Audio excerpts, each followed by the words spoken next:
बिस्मिल्लाहिर्रहमानिर्रहीम। अस्सलाम वालेकुम नाज़रीन व सामीन। ना अंडा, ना दूध, ना कंडेंस मिल्क, ना इलेक्ट्रिक बीटर और ना ही पकाने की झंझट। जी हाँ, बहुत कमाल की, बहुत मज़े की, मुंह में घुलने वाली मैंगो आइसक्रीम की रेसिपी लेकर आपकी खिदमत में हाज़िर हो गई हूँ। बहुत कमाल की, बहुत मज़े की ये मैंगो आइसक्रीम बनती है। बाज़ार से आइसक्रीम मंगवाने की बजाय, ज़्यादा पैसे ख़र्च करने की बजाय आप घर में ही आइसक्रीम बनाएं। इंशाल्लाह ये सब इसको बहुत पसंद करेंगे। बहुत मज़े की ये बनती है। तो ये आइसक्रीम किस तरह से बनती है और कौन कौन सी चीज़ें इसमें जाती हैं, इसको जानने के लिए मेरी वीडियो एंड तक ज़रूर देखें ताकि हर चीज़ आपको सही समझ में आ जाए और कुछ भी मिसिंग ना हो। तो चलें फिर स्टार्ट करते हैं। इसके लिए आम लिए हैं। आम मैंने 3 अदद ले लिए हैं जो तकरीबन 3 पाव के करीब बनते हैं और इनको हमने छील लेना है। आजकल आम का सीज़न है, आप ये ज़रूर आइसक्रीम बनाइएगा और जब आप इसको बनाएंगे तो मेरी गारंटी है कि इंशाल्लाह आप बाज़ार की आइसक्रीम भूल जाएंगे।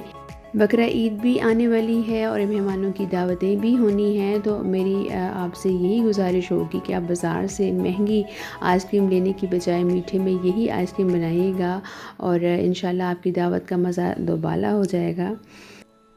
अब इन आमों को छील लेना है और इसके बाद इसको हम 2 तरह से इस्तेमाल करेंगे इन आमों को। इनमें से एक मैं आम लूँगी और इसके छोटे छोटे क्यूब्स काट लूँगी।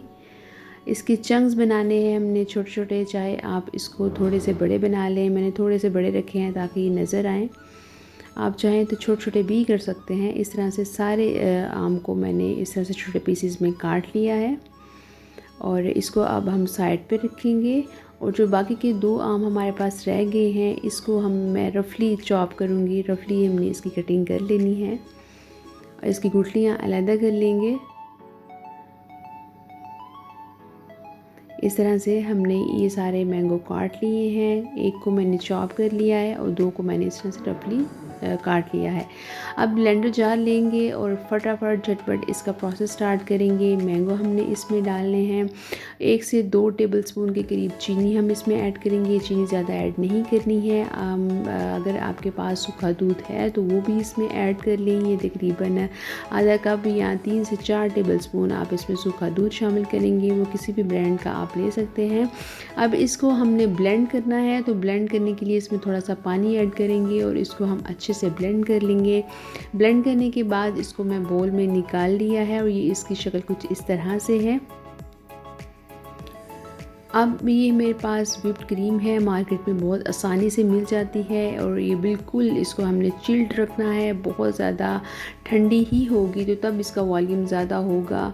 इसमें से सारी मैं नहीं डालूँगी। ये तकरीबन मेरे पास आधा किलो का पैक है, तो इसमें मैं कुछ रख लूँगी और थोड़ी ही इसमें तकरीबन 300 ग्राम के करीब मैं इसमें डालूँगी ब्लेंडर जार में और इसको अच्छे से ब्लेंड कर लेना है। ये देखिए, इसका अगर ये ठंडी ना हो तो इसका वॉल्यूम इंक्रीज़ नहीं होता, यानी डबल नहीं होती। इसलिए इसको चिल्ड रखना 1 घंटा ज़्यादा सही अच्छी तरह से ठंडा करके इसको हम ब्लेंड करेंगे और ब्लेंड करने के बाद इसकी कंसिस्टेंसी कुछ इस तरह से बनेगी। ये देखिए, इस तरह से ही होनी चाहिए। अब इसको जिस हमने बैटर रेडी किया था मैंगो का, उसमें हम इसमें ऐड कर देंगे। इसको अच्छे से जार को साफ़ कर लेना है क्योंकि ये गाढ़ी हो जाती है तो उसको निकालना थोड़ा मुश्किल होता है, लेकिन हमने ये सारा जार साफ़ करना है और साफ़ करने के बाद ये अच्छा खासा इसका जो टेक्सचर है वो बन जाता है। इसमें से कुछ मैंगो के चंक्स जो हैं वो हम शामिल कर देंगे और कुछ को आप गार्निश के लिए भी इस्तेमाल कर सकते हैं। इस तरह से मैंगो चंक्स इसमें डाल देने हैं और साथ ही 1 चुटकी के करीब इसमें ज़रदा रंग आप ऐड करेंगे। लेमन कलर अगर आपके पास लिक्विड में है वो आप इसमें ऐड कर दें। मेरे पास नहीं था तो मैंने ज़रदा रंग इसमें ऐड कर दिया है और इसको अच्छे से मिक्स कर लेना है। 2 से 3 मिनट आपको लगेंगे और ये देखिए कितना अच्छा इसका कलर आ गया है। बस ये हमारी मैंगो आइसक्रीम रेडी है। अब इसको हम आप चाहें तो एज़ इट इज़ इसको फ्रीज़ कर सकते हैं, लेकिन इसको मैं एक बड़े बोल में जो सर्विंग डिश है उसमें मैं इसको ट्रांसफ़र करूँगी। इस तरह से ये सारी आइसक्रीम हम इस बोल में डाल देंगे और इसको अब हमने फ्रीज़ होने के लिए रखना है। फ्रीजिंग के लिए टाइम आप 12 घंटे भी कर सकते हैं। गर्मियां हैं तो थोड़ा ज़्यादा टाइम लग सकता है।